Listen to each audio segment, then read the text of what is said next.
जो भी वीडियो से कनेक्ट हो रहा है उनके भीतर विराजमान शिव शक्ति को मेरा प्रणाम। चलिए देखते हैं महादेव जी की तरफ से आपके लिए कौन से गाइडेंस आए हैं, क्या कुछ है जो आज आपको जानना ज़रूरी है। चेक करते हैं। प्लीज़ महादेव जी गाइड कीजिए। जो भी व्यूअर्स कनेक्ट हो रहे हैं आज आप इन्हें क्या गाइड करना चाहते हैं, प्लीज़ गाइड कीजिए। हर हर महादेव, ओम नमः शिवाय। हर हर महादेव, ओम नमः शिवाय।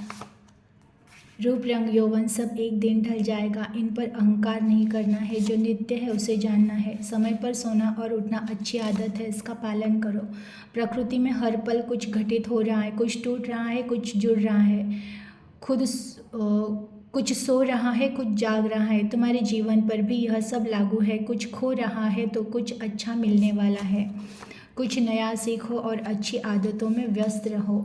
चेहरा कितना भी सुंदर और साफ हो पर दिल साफ नहीं, दिल में दया और प्रेम का भाव नहीं तो रूप रंग व्यर्थ है।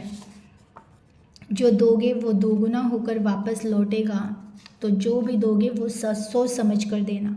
बहुत प्यारे मैसेज आए हैं देखिए, लेकिन दो मैसेज लगभग सेम है।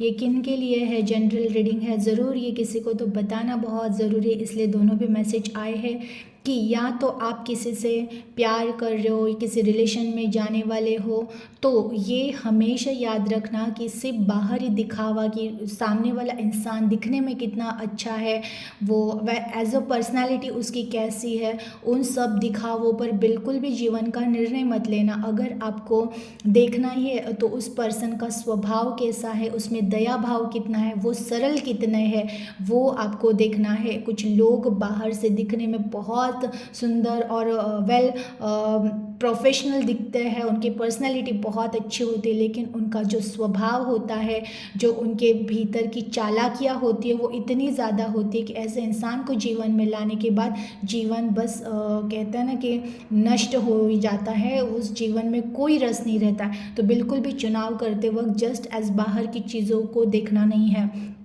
आपको उनके स्वभाव को देखना है, उनके नेचर को देखना है, उनमें इंसानियत कितनी है, सरलता कितनी है, दया भाव कितना है, वो सब देखना है, उसके बाद चुनाव करना है। दूसरी बात देखिए, आपको भी स्वयं हमें खुद पर बहुत ज़्यादा अहंकार नहीं होना चाहिए कि हम बहुत सुंदर हैं, हम ये है, हम वो है। ये जो हम होता है या मेरा भाव कि मैं बहुत सुंदर हूँ, मुझ में ये है, ये मेरा परिवार है, हमारा परिवार बहुत बड़ा है, ये सब, तो ये जो अहंकार की भावनाएं होती है ना, ये भी क्षणिक होती है। पता नहीं कब कौन सी घटना हो जाए और सब कुछ तहस नहस हो जाए। तो बिल्कुल किसी चीज़ पर हमें भी स्वयं अहंकार नहीं करना चाहिए, और जब हम चुनाव करते हैं तो केवल बाहरी दिखावों से चुनाव भी हमें करना नहीं है। देखिए, ये मैसेज आया है, कुछ लोग हैं जो अपने आप को डिसिप्लिन में नहीं डाल पाते हैं। बहुत लेट तक सोना और बहुत लेट तक उठना बिल्कुल गलत बात है। अगर आप निसर्ग चक्र से भटक रहे हो तो कहीं ना कहीं आपको टाइम को फॉलो करना बहुत ज़रूरी है। कोशिश कीजिएगा कि रात को बहुत जल्दी सो जाए और सुबह मॉर्निंग में हो सके उतना जल्दी उठना, ये आपके लिए बहुत ज़रूरी है। ये किन के लिए मैसेज आया मुझे नहीं पता है, जनरल रीडिंग है, लेकिन कुछ लोग ऐसे हैं जो डिसिप्लिन फॉलो कर नहीं रहे हैं, मॉर्निंग रात भर जाग रहे हैं और मॉर्निंग में लेट उठ रहे हैं, तो बिल्कुल भी ये करना नहीं है। आपको समय पे उठना है और समय पे सोना भी है, तो फॉलो करने हैं कुछ नियम। अगर आप महादेव जी के भक्त हो तो वो स्वयं चाहते हैं कि आप कुछ नियमों को, कुछ डिसिप्लिन्स को फॉलो करो। प्रकृति में हर पल कुछ घटित हो रहा है, कुछ टूट रहा है, कुछ जुड़ रहा है, कुछ जाग रहा है, कुछ सो रहा है, और वो सब आपके जीवन पर भी लागू हो रहा है। तो कुछ छूट रहा है तो कुछ अच्छा मिलने वाला है।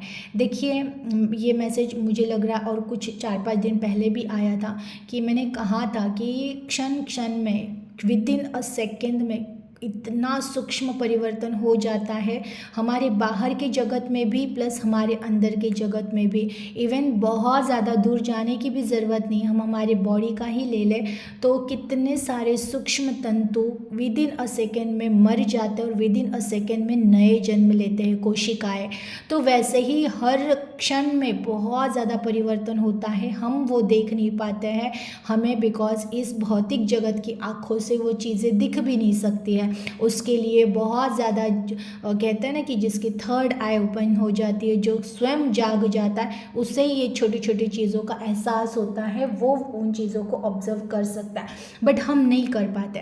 तो बिल्कुल भी जीवन में जो कुछ भी घटित हो रहा होता है वो कहीं ना कहीं हम ऊपर ऊपर देख रहे, हम हमारे विचारों से अंदाज लगाते कि ये घटना सही थी, ये घटना गलत थी, लेकिन उस घटना के पीछे सही या गलत का कोई भेद ही नहीं रहता है, वो घटना बस होनी थी, क्योंकि इस प्रकृति ने इस तरह से नियोजन करके ही रखा हुआ है कि यहाँ पर एक पत्ता भी उसके मर्जी के बगैर नहीं टूटता है, और उस टूटने का कारण भी कहीं ना कहीं वहाँ पे कुछ नए पत्ते आना होता है। तो जहाँ कुछ भी हो रहा है वहाँ पे कुछ ना कुछ अच्छा ही होना होता है, तभी वो हो रहा होता है। तो वैसे ही आपके जीवन में है कि आपके जीवन में जो कुछ भी घटनाएं हुई है, कुछ टूटा है, कुछ छूटा है, या जो कुछ भी है वो किसी अच्छे के लिए है, बट आप अपनी इन भौतिक जगत की आँखों से नहीं देख पा रहे हो, वो इसकी वजह से आपको दुखद लग रहा है। लेकिन जैसे ही आप धीरे धीरे जागृति की अवस्था तक जाओगे, आपको समझ में आ जाएगा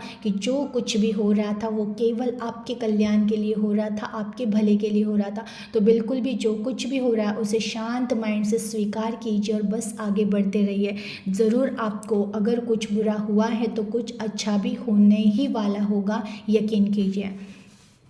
कुछ नया सीखो, अच्छी आदतों में व्यस्त रहो।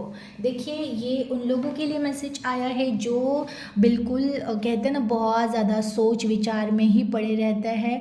कुछ व्यस्त, खुद को आपको व्यस्त करना है कुछ अच्छे कामों में, कुछ अच्छी आदतें। और ये आपके लिए ये भी मैसेज है कि अपने स्किल पर काम करो। जो भी बहुत सारे लोग हैं जो काम कर रहे हैं, बिजनेस कर रहे हैं, वो व्यस्त है अपने अपने लाइफ में, बहुत अच्छी बात है, व्यस्त रहिएगा। कुछ लोगों के लिए मैसेज आया है जो कुछ भी नहीं करते हैं, जो आइडियाज़ भी आ रही है ईश्वर की तरफ से, जो प्रेरणाज भी मिल रही है, वो प्रेरणा पर भी काम नहीं करता है। तो बिल्कुल ऐसा करना नहीं, आपको सीखते रहना है, अपने आप को व्यस्त रखना है अच्छी आदतों में, अपने स्किल को डेवलप करने में।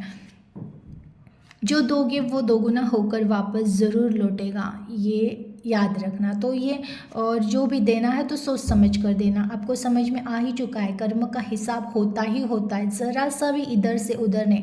प्लस ये होता है जितना दोगे उससे कई गुना ज़्यादा वापस लौटेगा। अगर प्यार दिया है तो किसी और रूप में लौटेगा। अगर समझो आपने प्यार दिया, आपको धोखा मिला है, याद रखना कोई ना कोई पर्सन आपके जीवन में आएगा जो आपने प्यार दिया था उससे कई गुना बढ़कर वो आपको वापस देगा। लेकिन अगर धोखा दिया है तो कोई ना कोई व्यक्ति आएगा जो आपको भी उसी तरह चोट देकर जाएगा जैसा आपने किसी और को दिया था। तो आप जो लौटा रहे हो उस सृष्टि में वही आपको कई गुना होकर बढ़े कर मिलेगा। तो जो भी दे रहे हो बहुत सोच समझ कर दे दीजिएगा कि आप दूसरों को क्या दे रहे हो। तो बिल्कुल भी किसी का विश्वासघात मत कीजिएगा, हो सके उतनी सेवा कीजिएगा। और अगर आपसे सेवा भी नहीं हो रही है तो बिल्कुल भी कुछ मत कीजिएगा, बस किसी का बुरा मत कीजिएगा। तो क्योंकि कर्मा लौटते ज़रूर है। एनर्जी को क्लेम कीजिएगा, अपना ख्याल रखिएगा। Thank you.